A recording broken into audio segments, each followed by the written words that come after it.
오늘 하나님께서 우리에게 주시는 말씀은 로마서 11장 3절로 5절까지의 말씀입니다. 로마서 11장 3절로 5절 말씀, 우리 같은 마음으로 주의 말씀 봉독토록 합니다. 주여, 저희가 주의 선지자들을 죽였으며 주의 제자들을 헐어버렸고 나만 남았는데 내 목숨도 찾나이다 하니 저에게 하신 대답이 무엇이뇨? 내가 나를 위하여 바알에게 무릎을 꿇지 아니한 사람 7천을 남겨두었다 하였으니 그런즉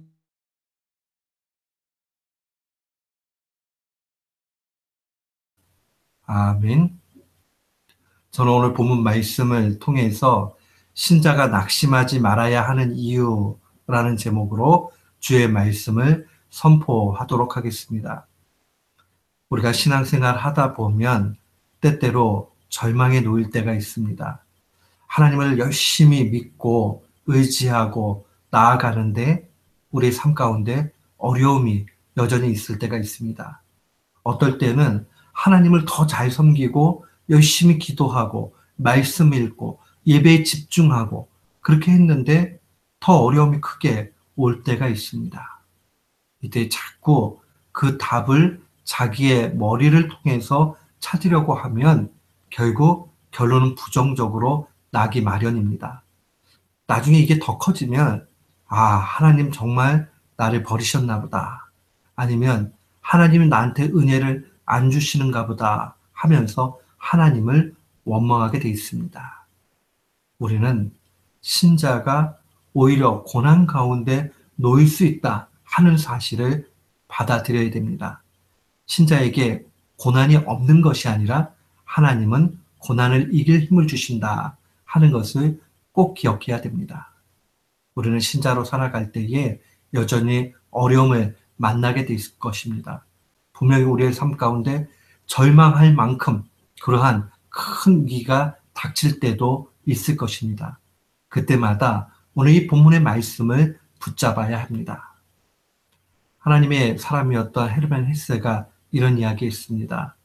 하나님이 우리에게 절망을 보내시는 것은 우리들을 죽이려시는 게 아니고 우리들 가운데 새로운 생명을 불러일으키기 위해서다라고 이야기했습니다. 그런 역설적인 하나님의 손을 바라봤습니다. 하나님은 우리에게 절망을 허용하실 수 있어요. 그러나 그것은 우리를 삼켜서 죽이려고 하는 그런 의도가 아니라 새로운 생명을 주기 위한 하나님의 손이다 하는 것을 기억해야 됩니다. 믿음의 사람들은 한결같이 이 사실을 알고 있었습니다.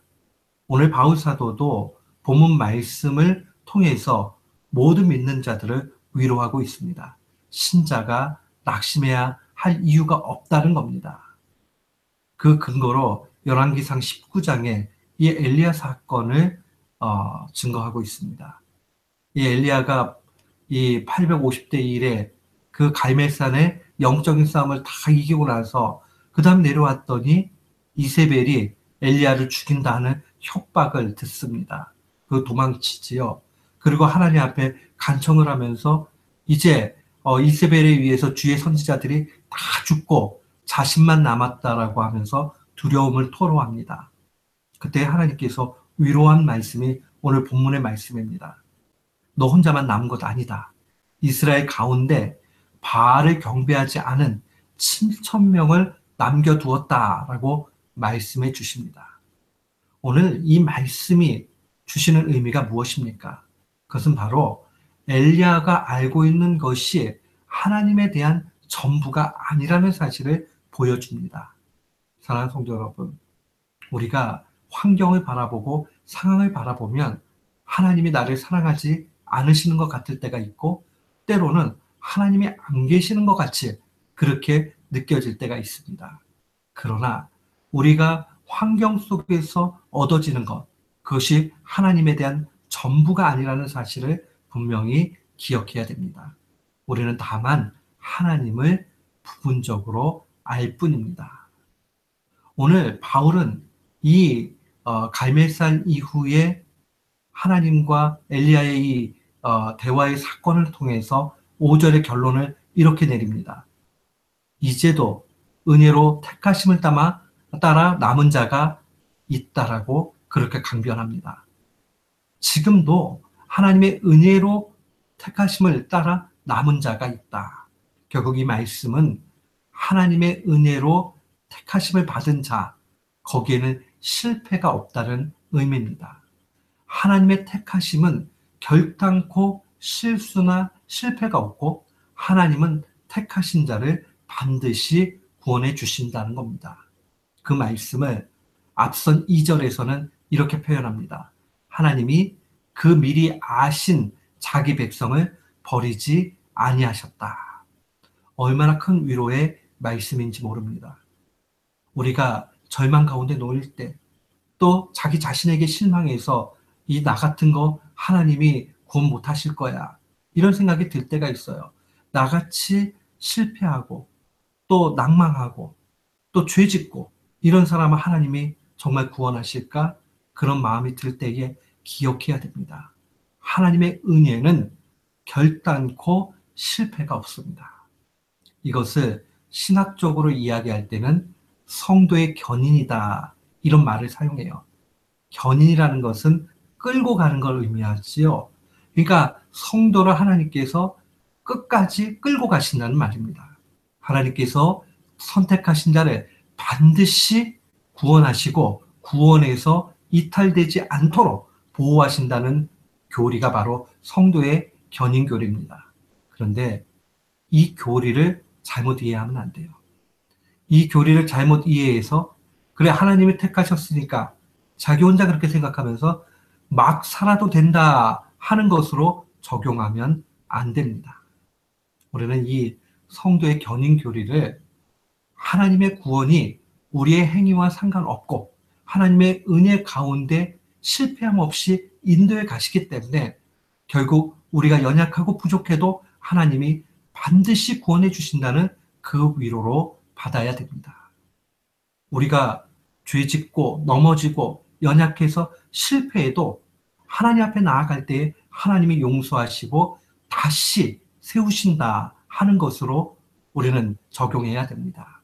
사랑하는 성도 여러분, 우리는 이 땅 가운데 살아가면서 얼마나 두려움을 느낄 때가 많이 있는지 모릅니다. 때로는 이 하나님의 말씀을 우리가 알고 있으면서도 우리의 환경을 바라보고 낙심하고 좌절할 때가 있어요.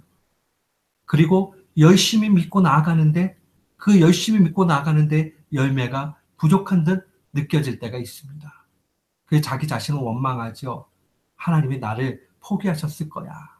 그러나 신자의 그 상황들은 바른 판단이 아닙니다.